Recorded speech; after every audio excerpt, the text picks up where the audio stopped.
you read that? So when having to pick someone inspirational in my life to dedicate this speech to, I must admit that I was unsure who to choose. Between my parents and countless other people in my life, I have truly been blessed with a great amount of people who live up to that role. However, it took me a moment of scrolling through pictures on Facebook and seeing a picture of my writing coach, Laura Johnson, to convince me on who the speech should be dedicated to. The picture was of her at a recent horse show sitting in a gazebo. In this picture, she was wearing her usual pair of dirt-covered jeans and had her short blonde hair pulled back in a ponytail beneath a faded green baseball cap. Seeing this all-too-familiar image of Laura filled me with great nostalgia. Thinking back to all the memories that I share with her helped remind me to just how immensely grateful I am to have had the opportunity to learn to ride with her and to get to become not only her rider, but also her friend. Sit up, heels down, tighten those Gumby legs. These are the typical phrases that I hear when I'm riding a lesson being taught by Laura. At the age of 8, I began taking horseback riding lessons at Willowbend Farm under her instruction and have continued my riding ever since. At this age, I am still continuing to learn so much from her, and I'm unsure what I as a person would have been without her guidance and presence in my life. But many of her characteristics are admirable, such as her quick wit and often sarcastic sense of humor. The virtues I admire most about her are her patience in which she always seems to have with her students, as well as her compassion and dedication to her animals at the farm. Because of Laura, that I've worked towards being a determined and dedicated rider, and I've chosen to follow a path involving working with animals and find ways to help them when they are injured or ill. Since the age of 11, my coach has been riding and working with horses. She worked countless hours throughout the years in order to help pay off her own pony, Satchels, board at a local farm, and to care for her pony. She has also competed in national riding competitions and is a certified master instructor and clinician.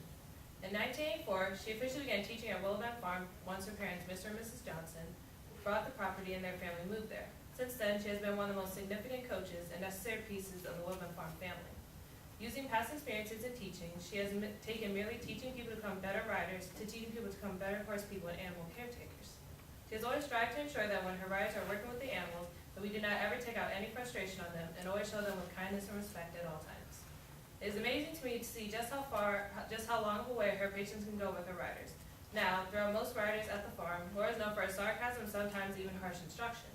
While I may have oftentimes seen her yelling at me during a lesson and calling me names such as dingbat and other fun variations, it was still easy to see that she was only harsh with us because she knew that we were all capable of being great riders and horse people. This was definitely proven to me when I had my last lesson at Willowbend Farm before moving on to college. I remember her telling me that she was proud of me and expected great things of me, even if I was a dingbat on many occasions. In addition to teenagers my age, she has also worked with many young children and toddlers. Being able to witness her usually hard and driven exterior to being taken down to one that is much more gentle and kind is probably one of the best experiences that I've had at Willowbend Farm. It has encouraged me to be even more gentle and patient with those who are younger than me, and to be more eager to teach them with what I hope in hopes that they will too learn to grow up, be able to carry on their own experiences with working with horses and other animals to other new students. The amount of work that she has put into caring for her animals was one of my main reasons for choosing to become a veterinarian. Regardless of what our animals do, such as escaping the barn one night and taking off throughout the neighborhood, it is easy to see how much she loves them and cares for them. There are countless stories of the kind deeds that she has done for the animals at the farm. I remember last summer when I was having a conversation with Mrs. Johnson, I was told that one of the cats of their family that they currently own had been saved by Laura after she witnessed the cat being tossed aside on the road. She even rescued a baby deer that she found injured near the farm just last year and was able to help it recover enough to be sent to a local rescue. It is actions such as these and seeing her kind hand when working with her animals that have persuaded me to pursue a career involving helping animals. My coach is also very calm under immense pressure, almost like a statue. This is another trait of her that I admire very much and hope to be able to achieve when I work with animals. There was one time at a horse show that I was helping at it in which one of the older horses began to choke on some feed that he had eaten. I was the one who noticed him acting strange in his stall and began to freak out trying to figure out what was happening to him. Laura, however, immediately was able to diagnose the problem, grab the proper injection to make him feel better. Not even for a second did her calm composure break when she was attempting to figure out what was wrong with the gelding, and he eventually was able to swallow properly thanks to her help. Seeing her apt abilities to determine what was wrong with the horse, what was necessary to make him feel better, influenced me to also attempt to be more calm in dire situations to even look up the injection, which I still remember is called Banamine. I will not forget the night in which I had my last riding lesson before going off to college.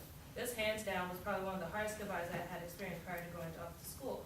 Although I knew that I would be able to come back and ride during my breaks, it was still a hard thing that I would not be able to swing by down the road and visit her whenever I needed to. Before leaving, she told me that she was proud of me and that she knew I would make a great veterinarian. She even gave me some advice, such as not skipping classes such as she did in college, and also attempting to actually pay attention in class. I also remember her telling me to stay true to myself and to keep my rather upbeat attitude and keep my goals in perspective. She told me that studying to be a veterinarian would not be easy and would require a lot of hard work and dedication. It's probably her faith in me that has pushed me throughout this entire first year here at UMBC. I always remember her final words to me that night, that as being that I needed to work as hard as I could to become a veterinarian because she needed